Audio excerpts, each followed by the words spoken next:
ആഹാരം പാഴാക്കുന്നത് അന്നലക്ഷ്മിയെ അപമാനിക്കുന്നതിന് തുല്യമാണ്. ആവശ്യത്തിലധികം വിളമ്പി അത് കളയുന്നവർക്ക് അടുത്ത ജന്മങ്ങളിൽ കടുത്ത ദാരിദ്ര്യം അനുഭവിക്കുകയും എത്ര അധ്വാനിച്ചാലും വയറ് നിറയാത്ത അവസ്ഥയും ഭക്ഷണത്തിനു വേണ്ടി അലയേണ്ടി വരുന്ന സാഹചര്യവും ഉണ്ടായേക്കുമെന്ന് ഗരുഡപുരാണം മുന്നറിയിപ്പ് നൽകുന്നു. സ്വന്തം വിശപ്പിനേക്കാൾ അധികമായി അത്യാഗ്രഹത്തോടെ ഭക്ഷണം കഴിക്കുന്നവർക്ക് മരണശേഷം കുംഭീപാകം എന്ന നരകത്തിൽ ശിക്ഷ ലഭിക്കും.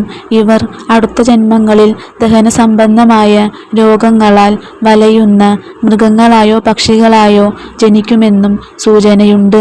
മറ്റൊരാൾക്ക് അവകാശപ്പെട്ട ഭക്ഷണം തട്ടിയെടുക്കുന്നവർക്ക് യമപുരിയിൽ കടുത്ത ശിക്ഷ ലഭിക്കുകയും ഇവർ അടുത്ത ജന്മത്തിൽ മറ്റുള്ളവരുടെ ഉച്ഛിഷ്ടം കഴിക്കേണ്ടി വരുന്ന ജീവികളായി ജനിക്കുമെന്നാണ് വിശ്വാസം. ഭക്ഷണം കഴിക്കുന്നതിന് മുൻപായി കൈയും കാലും മുഖവും കഴുകി ശുദ്ധിയാകണം. നനഞ്ഞ കാലുകളോടെ ഭക്ഷണം കഴിക്കുന്നത് ആയുസ്സ് വർദ്ധിപ്പിക്കും. ഭക്ഷണം കഴിക്കുമ്പോൾ അനാവശ്യമായി സംസാരിക്കുന്നത് ഒഴിവാക്കുക. ഇത് ഭക്ഷണത്തിൻ്റെ ഗുണം ശരീരത്തിന് ലഭിക്കാൻ സഹായിക്കും. കിഴക്ക് ദിക്കിലേക്ക് തിരിഞ്ഞിരുന്ന് ഭക്ഷണം കഴിക്കണം. ഇത് ആരോഗ്യത്തിനും ദീർഘായുസ്സിനും ഉത്തമമാണ്. വിളമ്പി വെച്ചിരിക്കുന്ന ഭക്ഷണത്തെ കുറ്റം പറയുകയോ നിന്ദിക്കുകയോ ചെയ്യാതെ ഭക്ഷണം കഴിക്കുക. ഭക്ഷണത്തിന് നന്ദി പറഞ്ഞ് കഴിക്കുക.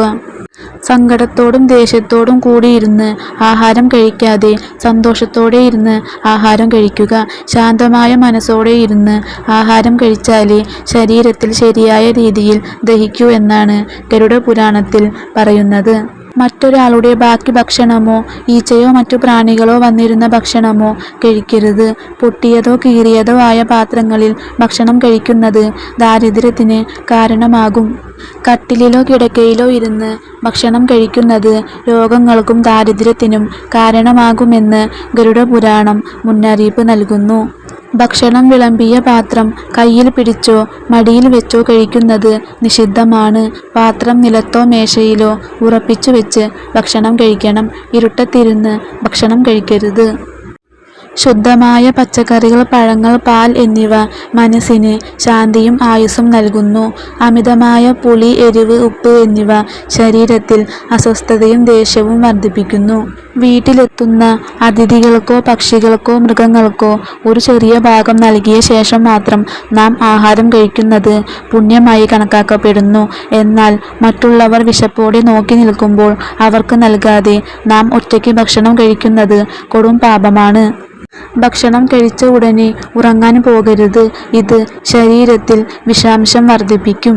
വയറ് നിറയെ ഭക്ഷണം കഴിക്കാതെ വയറിൻ്റെ ഒരു ഭാഗം വെള്ളത്തിനും വായുവിനും വേണ്ടി ഒഴിച്ചിടണം.